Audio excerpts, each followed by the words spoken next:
Welcome back friends. हम यहाँ पर राजस्थान बोर्ड का 2014 का पेपर कर रहे हैं, 2014 का। उसमें कई क्वेश्चन हम कर चुके हैं, और जो हमारे चैनल नए आए हैं वो हमारे पुराने वीडियोस को देखें और उसका फ़ायदा उठाएं, और जो बचे हुए क्वेश्चन हैं उसको हम करते हैं। तो चलिए देखिएगा हमारे पास क्वेश्चन क्या है। स्मॉल आर तथा कैपिटल आर त्रिज्याओं की जो सकेंद्रीय वृत्ताकार कुंडलियाँ समाक्ष रूप में स्थित हैं, यदि R is very greater than capital R, तो कुंडलियों के चंद्र को ज्ञात कीजिए। कंसेंट्रिक सर्कुलर कॉइल्स हैं, ये ध्यान रखिएगा, सर्कुलर कॉइल्स हैं। एक की रेडियस स्मॉल आर है, एक की रेडियस कैपिटल आर है, वो axially centres coinciding. If R is very greater than capital R, calculate the mutual inductance between the coils. यहाँ पर आपको समझना है कि ये आपकी किताब का एक न्यूमेरिकल है, ठीक है। आसान सा सवाल है, बिल्कुल मुश्किल नहीं। तो हमने एक बड़ा सर्कुलर कॉइल ले लिया और हमने एक छोटा सर्कुलर कॉइल ले लिया, दोनों की सेंटर सेम है, एक की रेडियस स्मॉल आर है, एक की रेडियस कैपिटल आर, ठीक है। तो करंट जिसमें चाहे आप उसमें फ्लो कर लें, डजंट मैटर, कोई फर्क नहीं पड़ता, क्योंकि म्यूचुअल इंडक्टेंस तो दोनों के लिए इक्वल होगा। इसमें करेंगे उसमें जाएगा, उसमें करेंगे इसमें जाएगा, डजंट मैटर, ठीक है। तो इससे मान लीजिए हमने करंट फ्लो किया फर्स्ट कॉइल में से, फर्स्ट कॉइल मान लीजिए सेकंड कॉइल में, तो बड़ी वाली कॉइल में करंट फ्लो किया I1। अब बड़ी वाली कॉइल में करंट फ्लो करेंगे तो हमारे पास सबसे ज्यादा जो मैग्नेटिक फील्ड आता है वो सर्कुलर कॉइल के सेंटर पे आता है, सबसे ज्यादा, ठीक है भाई। सबसे ज्यादा मैग्नेटिक फील्ड सर्कुलर कॉइल के सेंटर पे आपको देखने के लिए मिलता है, और उसका जो फॉर्मूला हमारे पास है वो है म्यू नॉट Ni/2r। अब r की जगह हम r रख देंगे, n की जगह 1 रख देंगे। हम इसको सॉल्व करेंगे ना, तो देखिए इसको सॉल्व कर देंगे तो म्यू नॉट I1/2r, ये मैग्नेटिक फील्ड प्रोड्यूस हो रहा है, ठीक है। अब सिंस दोनों के सेंटर सेम है तो फर्स्ट वाले के सेंटर पे इतना मैग्नेटिक फील्ड प्रोड्यूस हो रहा है, तो फर्स्ट वाले की जो मैग्नेटिक फील्ड लाइंस है फर्स्ट वाले की, वो सेकंड वाले से भी होकर गुजरेंगे, तो इससे लिंक मैग्नेटिक फ्लक्स में चेंजेस आएंगे, ईएमएफ इंड्यूस होगा, करंट इंड्यूस होगा, and this is called mutual inductance. तो हम यहाँ पर देख रहे हैं कि फर्स्ट की वजह से सेकंड में आ रहा है तो M21 लिख देंगे, फ्लक्स लिंक कर रहा है सेकंड से, करंट है फर्स्ट का, ठीक है। फ्लक्स का हमारे पास फॉर्मूला होता है BA cos 0 डिग्री, क्योंकि मैग्नेटिक फील्ड लाइन भी हम ये बाहर की तरफ मान रहे हैं तो एरिया वेक्टर में बाहर की तरफ मान लिया, एंगल 0 डिग्री हो गया। मैग्नेटिक फील्ड प्रोड्यूस हो रहा है B1 I1 की वजह से, एरिया सेकंड वाले का, और I1 की जगह I1 लिख देंगे। देखते जाओ यार, ये तो खत्म ही हो गया सवाल। B1 को हटा के लिख दूंगा G mu naught I1 A2 की जगह लिख दूंगा पाई R1 का स्क्वायर, और नीचे I1, ठीक है, ये 2R तो चल ही रहा है, 2R भी लिख दिया, I1 से I1 कैंसिल हो गया। अब देखिए कितना आसान सा क्वेश्चन है, म्यू नॉट पाई R1 का स्क्वायर अपॉन 2R, ये लो जी, ये सवाल कंप्लीट हो गया। तो इतना सा आपको लिखना है, थ्योरी लिख देना कि यार जो बड़ी कॉइल है उसमें I1 अमाउंट का करंट हम फ्लो कर रहे हैं, और उससे उसकी मैग्नेटिक फील्ड प्रोड्यूस होगा सेंटर पे, सबसे ज्यादा मैग्नेटिक फील्ड सेंटर पे होता है, क्योंकि वो डेंसर होती है मैग्नेटिक फील्ड लाइंस, वहां पर आप पढ़िएगा चैप्टर 4 में मिल जाएगा। फिर वही मैग्नेटिक फील्ड लाइन सेकंड से गुजरेंगे, लिंक मैग्नेटिक फ्लक्स में चेंजेस आएंगे, इंड्यूस होगा, करंट इंड्यूस हो जाएगा, सो खैर। अब आपसे क्या कह रहा है, विद्युत चुंबकीय स्पेक्ट्रम के उन विकिरणों के नाम लिखिए जो वातावरण में ओजोन परत द्वारा अवशोषित किए जाते हैं, absorb by ozone layer in the atmosphere. तो भैया पहले का तो जवाब हो गया यूवी, ठीक है, यूवी रेस यानी कि पराबैंगनी। उच्च वेग वाले इलेक्ट्रॉनों की धातु लक्ष्य में बमबारी से is produce by bombarding of metal target by high speed electrons. X-ray, इसका एक्सरे आंसर हो गया। फिर सी और डी देख ले। सी कह रहा है संचार उपग्रह में प्रयुक्त होते हैं, यूज इन सैटेलाइट कम्युनिकेशन। देखो इसमें दोनों आएंगी, माइक्रो भी आएगी और रेडियो भी आएगी। हिंदी में कहते हैं सूक्ष्म और रेडियो। और 400 नैनोमीटर से 700 नैनोमीटर प्रयास रखते हैं as wavelength range between 5400 nanometre to 7 nanometre. तो ये विजिबल लाइट आएगी, हिंदी में कहेंगे दृश्य प्रकाश, ठीक है। देखिए आधे आधे आधे नंबर के ये सवाल है, 2 नंबर का हो गया। और आप क्यों सोच रहे हैं एग्जाम में आएगा नहीं आएगा, आपको भी याद करना है, आपके सिलेबस में क्वेश्चन नंबर 19 अपने सिलेबस में नहीं है, ठीक है। आगे बढ़ जाते हैं क्वेश्चन नंबर 20 की तरफ बढ़ते हुए। आसान सा सवाल है, ध्यान से आप देखिएगा। आपसे कह रहा है, आपको फ्रीक्वेंसी दे रखी है 6 × 10⁻14 हर्ट्ज, और emitting energy at the rate of 2 × 10⁻³ joule पर सेकंड। जूल पर सेकंड तो पावर हो गया जी, वर्क अपॉन टाइम, तो नंबर ऑफ फोटॉन्स पूछ रहा है, तो फॉर्मूला होता है n बराबर P/E। ठीक है, तो भाई P की वैल्यू दे रखी है उन्होंने आपको 2 × 10⁻³ और जो ये एनर्जी होती है ये होती है h न्यू, तो भैया h की जगह लिख देंगे 6.63 × 10⁻34 और न्यू की जगह लिख देंगे जी 6 × 10⁻14। बस ये न्यू की वैल्यू रख दी, एच की वैल्यू रख दी, सॉल्व कर देना, नंबर ऑफ फोटॉन्स आ जाएंगे। 21 क्वेश्चन देखिएगा। पीएन संधि निर्माण के लिए दो महत्वपूर्ण प्रक्रियाओं के नाम लिखिए, हासी क्षेत्र रोधिका विभव को परिभाषित कीजिए। Right the names of 2 important process which occur on formation of PN junction, define the depletion with potential barrier. PN junction जो होता है वहां पर आपको क्या देखने के लिए मिलता है, वहां पर आपको देखने के लिए मिलता है डिफ्यूजन यानी कि विसरण, सबसे पहले वही होता है, और फिर ड्रिफ्ट यानी कि अपवाह। दो महत्वपूर्ण प्रक्रियाएं, ये दो प्रोसेस है। डिप्लीशन लेयर क्या होती है, हासी क्षेत्र क्या होता है, संधि तल के दोनों ओर बना एक ऐसा क्षेत्र जो आवेश के जमाव के कारण एक परत बनती है जहां कोई बहुसंख्यक आवेश वाहक नहीं पाया जाता, उसे हम क्या कहते हैं, अवक्ष्य क्षेत्र या अवक्ष्य परत कहते हैं। The layer developed due to the space charge at either side of the p-n junction where no majority charge here is found is called depletion layer। और सेकंड क्या पूछ रहा है जी, पोटेंशियल बैरियर। पोटेंशियल बैरियर ये जो संधि तल के दोनों ओर आवेश जमाव के कारण जो विभव उत्पन्न होता है संधि तल पर, उसे हम अवरोधी विभव कहते हैं। ये बहुसंख्यक आवेश वाहकों का विरोध करता है। ठीक है, इंग्लिश में हम क्या कहेंगे, the potential that opposes the flow of majority charge carrier, that's called potential barrier. और ये किस वजह से होता है, स्पेस चार्ज कैरियर डेवलप होता है। बाकी नेक्स्ट जो क्वेश्चन है, दो यूनिवर्सल लॉजिक गेट्स, इनके एडवांटेज सिलेबस में नहीं है, आगे बढ़ जाते हैं। ये सवाल पहले भी आया यार, उसको बहुत ध्यान से समझ लीजिएगा। हाइड्रोजन परमाणु की निम्नतम अवस्था में आपको दे रखा है -13.6, ये दे रखा है -13.6। गतिज ऊर्जा, स्थिर ऊर्जा, काइनेटिक एनर्जी, पोटेंशियल एनर्जी निकालनी है आपको। इसका डबल कर दो यार, माइनस में ये हो गई पोटेंशियल एनर्जी U, और जो दे रखा है उसी को प्लस में लिख दो, ये हो गई काइनेटिक एनर्जी। और क्या चाहिए आपको यार, देखो मजे वाले क्वेश्चन है, एक क्या लिखा है आपने, कुछ भी नहीं लिखा। खैर, क्वेश्चन नंबर 23, ये आपके चैप्टर 13 के बैक टेक्स्ट का क्वेश्चन है, लास्ट क्वेश्चन में से एक है। R = R0 A के 1/3 के आधा दर्शाइए कि नाभिक की द्रव्य घनत्व लगभग अचर रहता है। From the equation R = R0 A की power 1/3 show that the nuclear matter density is nearly constant where R0 is a constant, A is the mass number. चलिए शुरू करते हैं, आपको समझा देते हैं यहाँ पर। तो यहाँ पर हमारे पास हम कैनवस पे इसको समझाने की कोशिश करेंगे, सो प्लीज ध्यान से देखिए, बहुत आसान सी चीज है। हम जानते हैं कि डेंसिटी होती है मास बाय वॉल्यूम, तो ये तो अपने पास मास है न्यूक्लियस का, और न्यूक्लियस का वॉल्यूम हो गया 4/3 πr³। क्योंकि जो अपने पास न्यूक्लियस है, जो नाभिक है, उसको गोलाकार माना जाता है। गोलाकार मानेंगे तो गोले का आयतन ये हो गया, स्फेरिकल मानेंगे। और m × a क्या है, a है मास नंबर, और स्मॉल m एक न्यूक्लियन का द्रव्यमान, एक न्यूक्लियन का मास। फिर आगे बढ़ेंगे, जो अपने पास 4/3 πr है, r की जगह लिख देंगे R0 A की पावर 1/3 का क्यूब, और सॉल्व कर देंगे तो 3 ऊपर आ जाएगा, 3ma/4 π R0 की क्यूब, और a का क्यूब हट जाएगा, a से a कैंसिल। लो जी, हमने प्रूफ कर दिया कि राइट हैंड साइड में हमारे पास मास नंबर ही नहीं आ रहा है। बस ये ऐसा पूरा ऐसे लिखते जाना। हाँ, ये जरूर बताना स्मॉल m क्या है, mass of one nucleon, a क्या है मास नंबर, कैपिटल R क्या है, रेडियस यानी कि त्रिज्या न्यूक्लियस की, goes on. Question number 24 syllabus में नहीं है। क्वेश्चन नंबर 25 का सिर्फ एक ही हिस्सा सिलेबस में है, दूसरा नहीं है, बैंडविड्थ वाला नहीं है, ठीक है ना। ये वाला सिलेबस में है, कर्व वाला ना, कर्व वाला। तो बता देते हैं आपको, बहुत आसान है, ध्यान से देखिए।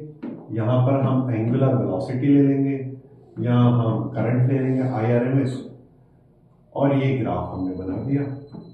ये हमारे पास रेजोनेंट फ्रीक्वेंसी है, अनुनादी आवृत्ति, और ये हमारे पास अनुनादी आवृत्ति की जो करंट है वो मैक्सिमम करंट का 1/√2, जो मैक्सिमम करंट है वो मैक्सिमम करंट आपको देख देगा, ठीक है, इतना याद कीजिए। फिर क्वेश्चन नंबर 26 आपके सिलेबस में नहीं है। क्वेश्चन नंबर 27 इस तरह के न्यूमेरिकल, ये भी बोर्ड का सवाल, किताब का सवाल, ये भी किताब का सवाल है। तो 3 सेंटीमीटर आकार की जो वस्तु है इसको सॉल्व कर लेते हैं। मैं आपको समझा देता हूँ, घर पे करना, सॉल्व जरूर करना है, ऐसे तो कैसे काम चलेगा। आपको H1 दे रखा है, ऑब्जेक्ट का हाइट दे रखा है 3 सेंटीमीटर, 40 सेंटीमीटर की वक्रता त्रिज्या कैपिटल R दे रखा है, इसका हाफ कर दें आप तो हो जाएगा 20 सेंटीमीटर, है ना, 40 सेंटीमीटर है, इसका हाफ कर दिया 20 सेंटीमीटर। अवतल दर्पण से 30 सेंटीमीटर की दूरी पर स्थित है, 30 centimetre in front of a concave mirror radius है ना, 30 सेंटीमीटर का, तो यू दे दिया आपको, ये यू है, माइनस का 30 सेंटीमीटर, ठीक, ये भी माइनस का रहेगा, ध्यान रखिए। अब आपसे क्या कह रहा है, डिस्टेंस निकालो, तो देखो अपने पास फॉर्मूला है 1/v plus 1/u is equal to 1/f। तो मैं देखो बता देता हूँ, आप घर पे सॉल्व करना। तो माइनस का 1/30, यू भी ये रखेगा ना, तो माइनस का 30, उधर माइनस का 1/20, 30 उधर चला जाएगा, सॉल्व कर लेना, ठीक है, तो कर देते हैं, चलो। तो v is equal to 1/30 minus 1/20, 30 into 20 600 हो गया अपने पास, ठीक है। और ऊपर देखेंगे तो अपने पास हो जाएगा, क्योंकि 30 उधर जाके प्लस का हो गया, 20 अपने पास माइनस का है, 1/30 माइनस 1/20, तो अपने पास हो गया बेटे 20 माइनस 30, यानी कि -10/600, ये कट कर दिया हमने। तो रेसिप्रोकल करेंगे तो अपने पास आ जाएगा माइनस का 60 सेंटीमीटर, वही कैलकुलेशन देख लेना, 60 सेंटीमीटर। तो 60 सेंटीमीटर पर इमेज बन रही है, डिस्टेंस आ रही है यानी कि दूरी। इमेज का साइज निकालना है, तो इमेज का साइज कैसे निकालेंगे आप, ठीक है। तो भाई अपने पास स्मॉल n बराबर होता है माइनस का v/u, तो -60, बाहर भी माइनस अंदर भी माइनस, और नीचे माइनस का 30, माइनस से माइनस कैंसिल, ये कट गया, तो -2, ये अपने पास इसका क्या आ गया, इसका अपने पास मैग्निफिकेशन आ गया, लीनियर मैग्निफिकेशन, रेखीय आवर्धन।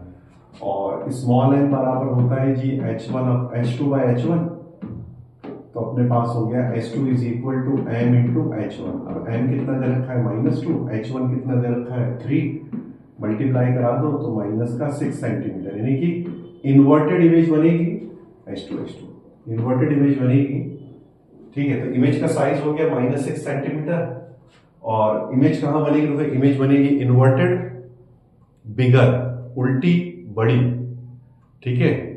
अवे द मिरर, मिरर से दूर बनेगी, या away the centre of curvature, यानी कि वक्रता केंद्र से दूर बनेगी, ठीक है। सारी बातें आपको लिखनी है। नेक्स्ट क्वेश्चन देखते हैं, बोर्ड का किताब का सवाल है, पहले भी आया है। ये झिर्रियों के बीच की दूरी दे रखी है, मैं आपको डायग्राम बना के समझाता हूँ, देखो आपको बात समझ में आएगी। ये इंग्लिश हिंदी में दे रखा है, ये हिंदी में दे रखा है, इंग्लिश में दे रखा है।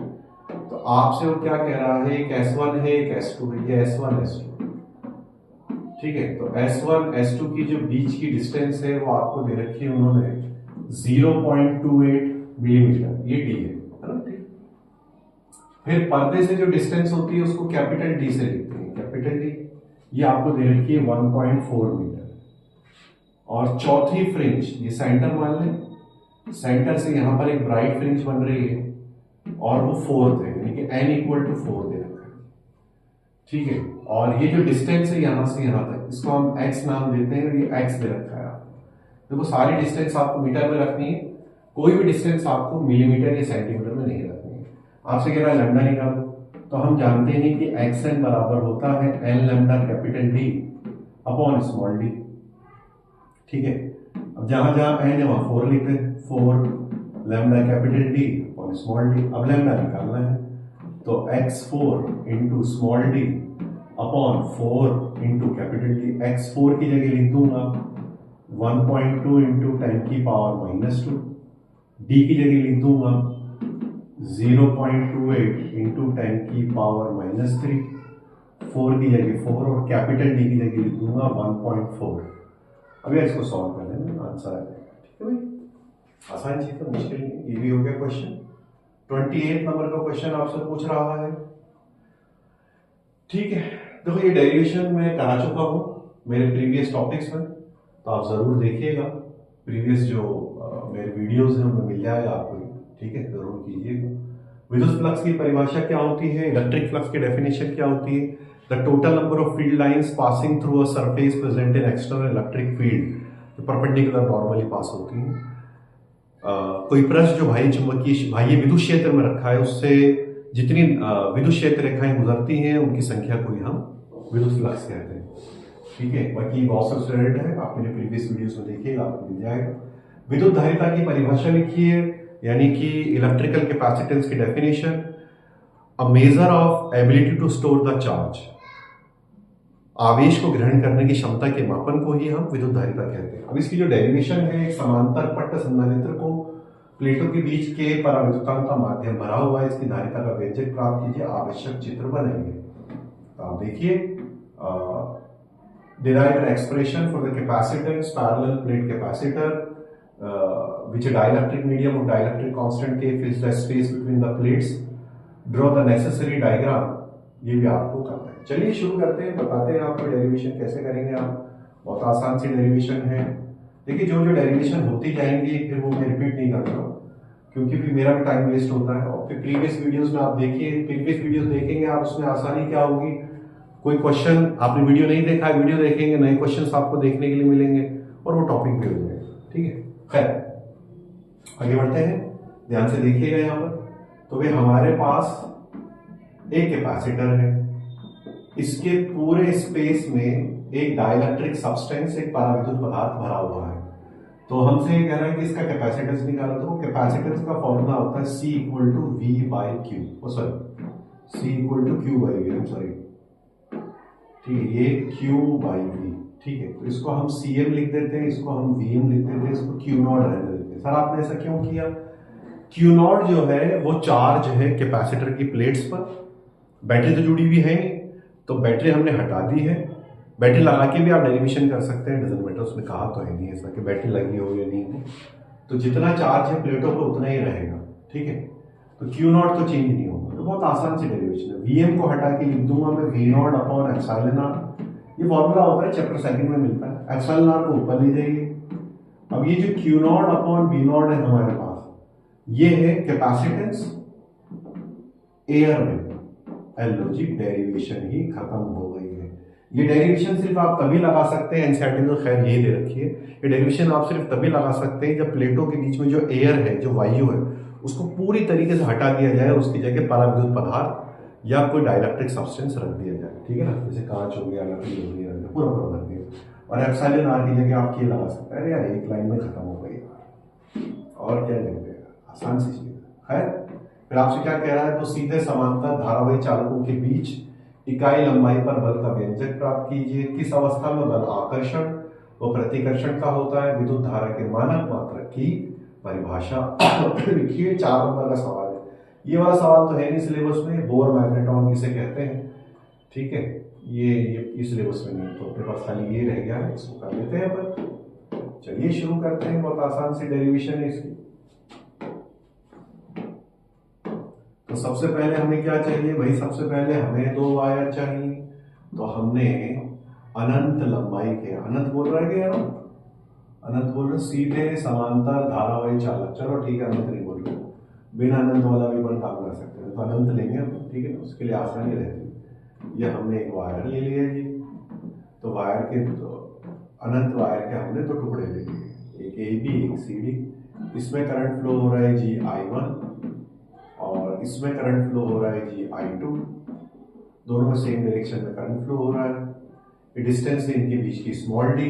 राइट हैंड थंब रूल लगाएंगे आप, राइट हैंड थंब रूल।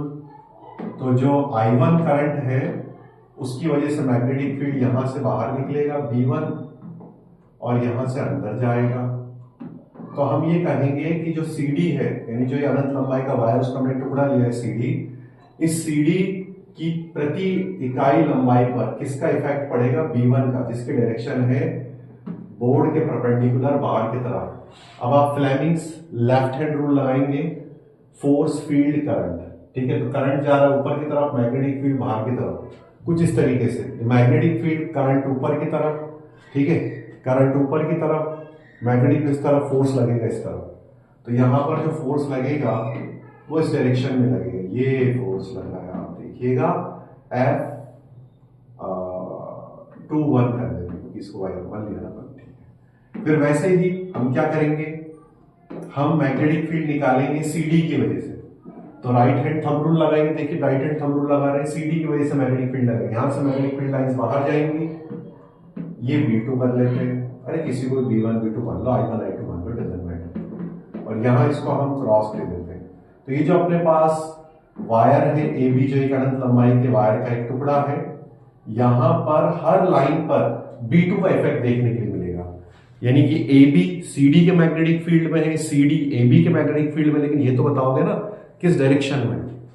तो आप फ्लेमिंग्स लेफ्ट हैंड रूल लगाएंगे, मैग्नेटिक फील्ड अंदर की तरफ, मैग्नेटिक फील्ड अंदर की तरफ, करंट ऊपर की तरफ, फोर्स इस डायरेक्शन में। तो ये दोनों एक दूसरे को अट्रैक्ट करना शुरू कर देंगे दोस्तों, F12, ठीक है।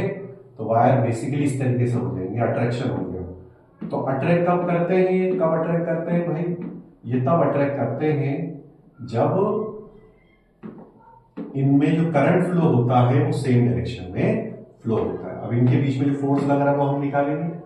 तो हम क्या करेंगे, due to AB on CD, AB की वजह से CD पर कितना फोर्स लग रहा है, फोर्स लग रहा है F21, फॉर्मूला हो गया ILB sin 90 degree. Sir sin 90 degree कैसे आया, करंट ऊपर की तरफ, या लेंथ, ये लेंथ ऐसी तो होगी, लेंथ इस तरफ, और जो मैग्नेटिक फील्ड लग रहा है वो बाहर की तरफ। लेंथ और मैग्नेटिक फील्ड के बीच में एंगल है 90 डिग्री। यहां पर लेंथ ऊपर की तरफ, मैग्नेटिक फील्ड अंदर की तरफ, एंगल बनेगा 90 डिग्री, sin 90 +1। करंट जो फ्लो हो रहा है CD में वो लेंगे, वो है I2। लेंथ दोनों की हमने सेम ली है, और B लेंगे B1, क्योंकि I1 का मैग्नेटिक फील्ड है। अरे बहुत आसान है, ध्यान से देखना, I2L B1, ये जो अपने पास AB वायर है, इसकी वजह से D डिस्टेंस पे कितना मैग्नेटिक फील्ड होगा, तो μ0 I1 upon 2 pi D sin 90 +1। तो F21 is equal to μ0 I1 I2 L upon 2 pi D। और अगर प्रति इकाई लंबाई पे देखना है, आप चाहे तो L की जगह 1 लिखते हैं, डजंट मैटर। तो आपने इधर भी L पे डिवाइड कर दिया, इधर भी L पे डिवाइड कर दिया, इस L को उसके नीचे ले गए, ये लो जी फॉर्मूला आ गया।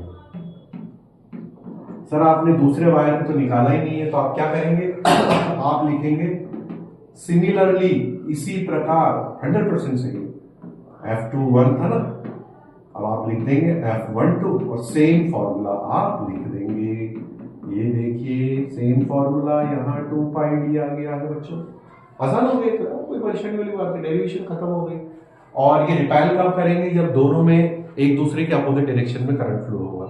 अब 1 एम्पियर की स्टैंडर्ड एम्पियर की डेफिनेशन जरूर याद कर लीजिएगा, मानक परिभाषा जो है बहुत आसान है कि अगर हमारे पास 2 वायर है, 2 तार हैं, नेग्लिजिबल क्रॉस सेक्शन के, नगण्य अनुप्रस्थ काट के, वैक्यूम में, निर्वात में रखे हैं, एक दूसरे से 1 मीटर की डिस्टेंस पर, ठीक है, और दोनों में जो करंट फ्लो हो रहा है, दोनों में जो करंट फ्लो हो रहा है उसकी वजह से दोनों अपनी अपनी पर यूनिट लेंथ में, एक दूसरे की प्रति इकाई लंबाई में जो फोर्स एक्सपीरियंस कर रहे हैं वो 2 × 10⁻⁷ न्यूटन मीटर। अगर इतना वो फोर्स एक्सपीरियंस कर रहे हैं पर यूनिट लेंथ में, तो उनमें फ्लो होने वाला करंट 1 एम्पियर कहलाता है। ये स्टैंडर्ड एम्पियर की डेफिनेशन है, इसमें मैग्नेटिक फील्ड भी इंक्लूड होता है। आगे बढ़ जाते हैं, आपसे क्या कह रहा है, अपवर्ती दूरदर्शी का एक नामांकित चित्र बनाइए, इसकी आवर्धन क्षमता का व्यंजक प्राप्त कीजिए, परावर्ती दूरदर्शी की तुलना में अपवर्ती दूरदर्शी की तो मुख्य कमी है। एकल झिरी द्वारा विवर्तन तुलनात्मक ग्राफ बनाए, और केंद्रीय उच्चिष्ट की चौड़ाई का व्यंजक प्राप्त, झिरी की चौड़ाई दुगनी करें तो केंद्रीय उच्चिष्ट की चौड़ाई पर क्या प्रभाव पड़ेगा। ठीक है, अब यहाँ पर देखिएगा, यहाँ पर समझने वाली बात देखिए, इसमें इतना सारा नोट दे रखा, सिर्फ ग्राफ है अपने सिलेबस में, बाकी तो कुछ करना नहीं है आपको, सिर्फ ग्राफ है। ठीक है, इसमें ये ग्राफ, तो ग्राफ तो मैं बता देता हूँ, इस तरीके से ये ग्राफ है, ये ऐसे ग्राफ है। डिफ्रैक्शन, डिफ्रैक्शन की तो बात कर रहे हैं, विवर्तन, डिफ्रैक्शन। ये इंटेंसिटी होगी इस डायरेक्शन में, दोनों तरफ जाएंगे तो इंटेंसिटी कम होती जाएगी, सबसे ज़्यादा सेंटर में होती है, और बाकी तो आपको करना नहीं है सिलेबस में। अभी अपवर्ती दूरदर्शी क्या होता है जी? ये होता है अपने पास refracting type telescope, refractive type telescope, यानी कि एस्ट्रोनॉमिकल टेलीस्कोप। चलो करते हैं इस सवाल को फटाफट से, जरूर कीजिएगा, आपको समझ में आ जाएगी बात, आसान है। और यार ये मेरा जो वीडियोस वगैरह है इसको शेयर भी किया करो, दूसरों को भी बताया करो। सब्सक्राइबर नहीं बढ़ रहे हैं, व्यूज नहीं बढ़ रहे हैं, खुद तक क्यों रख रहे हो, दूसरों को भी पहुंचाओ। हाँ ठीक है, थोड़ा वीडियो में ऑडियो थोड़ा सा प्रॉब्लम रहता है, तो धीरे धीरे उसको भी इम्प्रूव करेंगे, सीख रहे हैं, अपनी कोशिश कर रहे हैं, ठीक है, लेकिन दूसरों को भी पहुंचाओ, ठीक है। Thank you very much. चलिए आगे बढ़ते हैं। तो यहाँ पर हम करेंगे अपवर्ती दूरदर्शी। सबसे पहले हम क्या करेंगे जी, हम बनाएंगे ऑब्जेक्टिव, जिसे हिंदी में हम कहते हैं अभिदृश्यक। और दो रेज आ रही हैं, थोड़ा सा स्मार्ट वर्क करेंगे। एक रे जो है वो इसके, ये ऑप्टिकल सेंटर से क्यों नहीं जाएगी, इसको ऑप्टिकल सेंटर से गुजार दिया हमने, ठीक है। और यहां हम बनाएंगे आई पीस, यानी कि नेत्रिका, ठीक है। इसे ओ मान लेते हैं जी, इसको ई मान लेते हैं, ठीक है। एक लाइट रे और आ रही है, पैरेलल आएगी, देखो इसके पैरेलल, फिर ये बैंड हो गई, ज्यादा हो गई यार, ठीक है, फिर बैंड हो गई, फिर बैंड हो गई, और बैंड होकर यहाँ आ गई, ठीक है। यहां बन रही है इमेज, यहां बन रही है ऑब्जेक्ट, तो इन्फिनिटी पर है, ये इमेज बन रही है। अब ये जो पॉइंट है बी, इस पॉइंट पर दोनों के फोकस, एनसीईआरटी के हिसाब से बता रहा हूं, ऑब्जेक्टिव का यानी अभिदृश्यक का सेकंड फोकस और आईपीस का फर्स्ट फोकस, यानी कि अभिदृश्यक का दूसरा फोकस और नेत्रिका का प्रथम फोकस, दोनों यहीं पर है। अब ये दोनों जो रेज हैं ये कुछ इस तरीके से जाएंगे एक दूसरे के पैरेलल, जैसे कि एनसीईआरटी ने हमें कहा, इस लाइन को आगे बढ़ाएंगे, ये पैरेलल लाइंस आपको बनानी है। फिर यहां पर भी ऐसे आप, ये पैरेलल है, ये सब पैरेलल है, ठीक है, इस तरीके से। चलो एंगल बना देते हैं। यहाँ एंगल बन रहा है बच्चों बीटा, यहाँ एंगल बन रहा है अल्फा, और ये जो डिस्टेंस है ये भी फोकल लेंथ है, ये जो डिस्टेंस है ये भी फोकल लेंथ है। दो ट्रायंगल ले रहे हैं हम, तो चलो हमें निकालना है एंगुलर मैग्निफिकेशन, कोणीय आवर्धन, वो होता है बीटा अपॉन अल्फा के बराबर। बीटा क्या है, angle subtended bye image on I, नेत्र द्वारा आंख पे अंतरित कोण, वो प्रतिबिंब द्वारा नेत्र पे अंतरित कोण, और अल्फा क्या है, angle subtended by object on the eye, यानी वस्तु द्वारा नेत्र पर अंतरित कोण, उसी के रेशियो को कैपिटल एम कहते हैं। Beta is nearly equal to tan beta, alpha is nearly equal to tan alpha. Triangle ले लेंगे बीटा के लिए, ए बी ई, ये ट्राइंगल ले लिया, तो वही होता है अपने पास A B upon B E, base upon hypotenuse, perpendicular by, ये देखिए आप, ये अपने पास परपेंडिकुलर और ये परपेंडिकुलर बाय बेस है ना, tan थीटा। फिर एक ट्राइंगल लेंगे ए बी ओ, ठीक है, और इससे हो जाएगा अपने पास A B upon B O, A B से ए बी कैंसिल, बी ऊपर चला जाए, खत्म हो गया यार, बी ओ अपॉन बी, तो भाई बी ओ है अपने पास एफ ओ और बी अपने पास एफ ई, ठीक है, यूनिटलेस डायमेंशनलेस फिजिकल क्वांटिटी है। और क्या चाहिए यार, बस हो गया खत्म। और क्या चाहिए, और क्या पूछ रहा था भाई, और ये पूछ रहा था कि रिफ्रैक्टिव टेलीस्कोप के कंपैरिजन में रिफ्लेक्टिव जो है वो क्यों बेहतर है, यानी अपवर्ती दूरदर्शी की तुलना में परावर्ती क्यों बेहतर है। तो वो देखो बताता हूं क्यों बेहतर है, बहुत आसान चीज है कि जो रिफ्रैक्टिव टाइप टेलीस्कोप होता है उसमें जो ऑब्जेक्टिव हम लेते हैं वो होता है कॉन्वेक्स लेंस, और रिफ्लेक्टिव में हम लेते हैं मिरर। तो होता क्या है, जब लाइट पास होती है लेंस से तो वो लाइट के टुकड़े कर देते हैं, लाइट अलग अलग स्पीड से चलने लगती है लेंस से, इसीलिए कलर प्रोड्यूस हो जाता है, यानी कि जो कलर ऑब्जेक्ट में नहीं होता, वस्तु में नहीं होता, वो आपको इमेज में देखना शुरू हो जाता है। उसमें होता नहीं है रिफ्लेक्टिव में ऐसा कि उसमें ऑब्जेक्टिव लेंस नहीं होता, ऑब्जेक्टिव मिरर होता है। कैसे ग्रेन लेंगे तो कॉन्केव मिरर आ जाएगा, ठीक है। दूसरा खर्चा कम होता है उसमें, क्योंकि मिरर में तो जो पीछे वाली साइड है खाली वही पॉलिश होती है और एक ही सरफेस होती है कांच की, और जो लेंस है वो तो भारी भी होता है, और टूट जाए तो नया बनवाने, नया लेने में आपको खर्चा ज्यादा आएगा, उसके अलावा उसकी रिपेयरिंग में भी कॉस्ट ज़्यादा आई, बस। और बोर्ड में आया सवाल है भाई, बहुत ध्यान से पढ़िए। चलिए, थैंक यू वेरी मच, और शेयर कीजिए दूसरों को भी आप, और खुद भी इसका फायदा उठाइए। मैं फिर आपसे कह रहा हूँ, चैप्टर के साथ पेपर करेंगे, रास्ता बोर्ड में 100 लाएंगे। Okay, thank you very much.